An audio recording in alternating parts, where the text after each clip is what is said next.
Basically, it's 221 pages, and it's called Freeing Yourself from the Narcissist in Your Life by Linda Martinez Louis, PhD. And a good 95% of the book, if not a little more, gives you these examples of what a narcissist is and what living with one or being married to one or being one, what it's like, what they do, their typical personality traits, their things that they do to other people. And for the most part, they don't realize they're doing it. I am a daughter of a narcissistic mother. Someone that's the puppet master, someone that's the taker, someone that wants to be in the spotlight, and it doesn't matter what you do. If she doesn't think that it benefits her, then your life is miserable. And generally people that grow up being honed to be little drones for these people end up marrying someone that treats them like nothing and you have no self-esteem, which is what happened to me. And then even after the divorce and years later, I found a boyfriend, and he was always good to me, but the fact that he was a ladies' man, and I mean, it was pretty much a mutual thing. We both knew what we were in for, but still, when he wasn't around, I felt terrible and punished myself, which is not a good thing. Everybody has a self-worth. You may not feel that you have a self-worth, but you do. And I've been watching Spartan Life Coach on YouTube, and boy, I tell you, this guy hits the nail right on the head. There's a lot of psychobabble that people that deal with narcissists talk, and a lot of it are initials and acronyms, and like I said, psychobabble. That is, it's a lot to take in, and I've had to deal with this crap all my life, and it's only been the last few months that I've actually known that there's other people like me that had to deal with it. The problem that I found with this book, one thing that I don't like, but that's me, maybe other people feel the same way, especially when political candidates run for office, they use this same kind of technique. Maybe they feel they're giving analogies for the common man to understand them, but this lady that wrote the book, each chapter had at least 3 or 4 examples. Jill married John, and John was a successful CEO of a company, but John blah blah blah blah blah blah.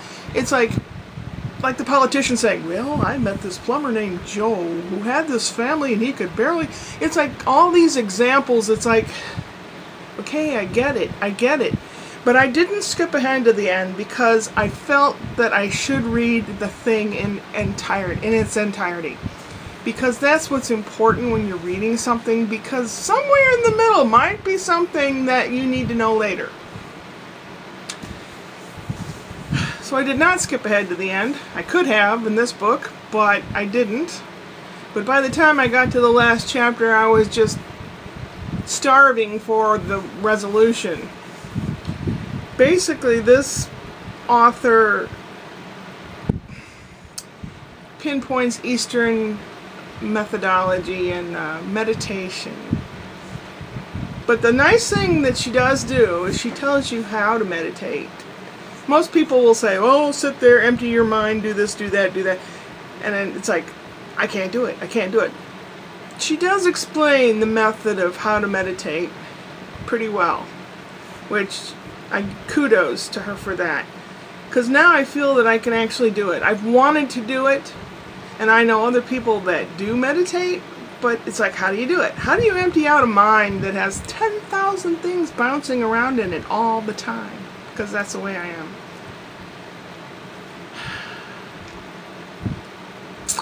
So that's my take on this book. And if you want to know more about the narcissist in your life, there's lots of resources online.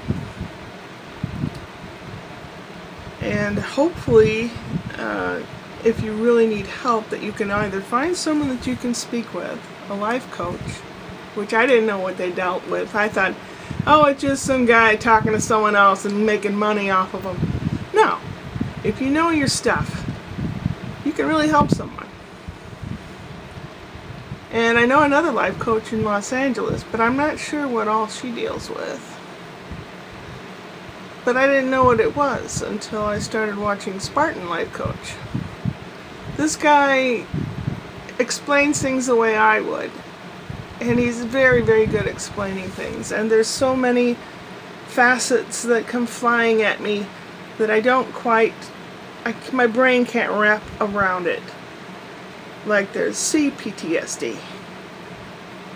And there's, what else did he say? There's people that they used to call manic depressive, now it's called something else. I forgot what it was. But it's very helpful. It's nice to know that you're not alone, you know? Well, that's my take on this book. And also, at the end, they're saying if you have a faith, to read up on it or look into a faith. If you have one, you know, go to your faith. But I was raised with a particular faith, but I saw such incongruities and such hypocrisy that I don't subscribe to it.